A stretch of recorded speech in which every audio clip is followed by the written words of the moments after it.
Once again welcome back to our YouTube channel. అందరికీ నమస్కారం.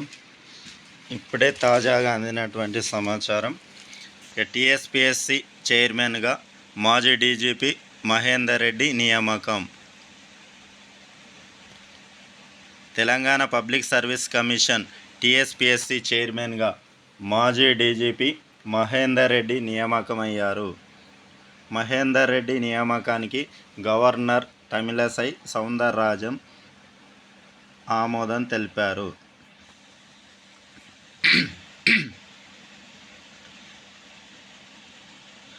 కొద్ది రోజుల క్రితం వరకు ఐఏఎస్ అధికారి జనార్దన్ రెడ్డి టీఎస్పీఎస్సీ చైర్మన్గా కొనసాగినటువంటి సంగతి తెలిసిందే.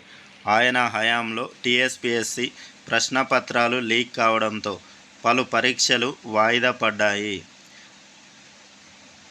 ఇలా వాయిదా పడడం వలన అనేక నిరుద్యోగ అభ్యర్థులు చాలా అసహనానికి గురి కావడం జరిగింది. చాలా సంవత్సరాల నుంచి ఉద్యోగాలకు ప్రిపేర్ అవుతూ ఉండడంతో చైర్మన్ను మార్చాలని ఎప్పటి నుండో విద్యార్థులు పట్టుబడుతున్నారు. ఇక కాంగ్రెస్ ప్రభుత్వం అధికారంలోకి రాగానే టీఎస్పీఎస్సీ ప్రక్షాళన దిశగా అడుగులు వేయడం జరిగింది. చైర్మన్తో పాటు సభ్యులందరూ రాజీనామా చేశారు. తాజాగా కొత్త చైర్మన్ను నియమించింది కాంగ్రెస్ ప్రభుత్వం. ఇక సభ్యులుగా retired IAS Anitha Rajendra, Palvai Rajanikumari, Amir Ullah Khan, Yadaiah, Y Rammohan Rao నియమితులవడం జరిగింది.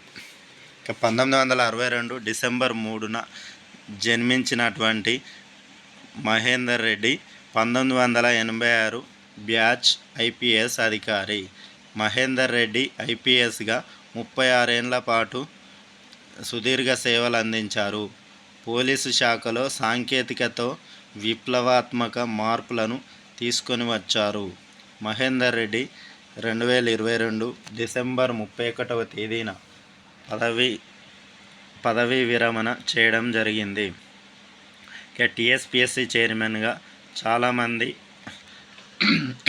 అప్లై చేసుకోవడం జరిగింది. కానీ చివరగా మహేందర్ రెడ్డి వైపే ముఖ్యమంత్రి రేవంత్ రెడ్డి మొగ్గు చూపడం జరిగింది. ఇక రిటైర్డ్ ఐఏఎస్ అధికారి ఆకునూరి మురళి పేరు కూడా తెరపైకి రావడం జరిగింది. కానీ చివరిగా మహేందర్ రెడ్డి వైపే సీఎం రేవంత్ రెడ్డి ఈ నియామకాన్ని గవర్నర్ తమిళసై వద్దకు పంపడం జరిగింది. చివరిగా గవర్నర్ ఆమోద ముద్ర వేయడంతో టీఎస్పీఎస్సీ చైర్మన్గా మాజీ డీజీపీ మహేందర్ రెడ్డి నియామకం కావడం జరిగింది. Okay, thanks for watching. Please subscribe my channel.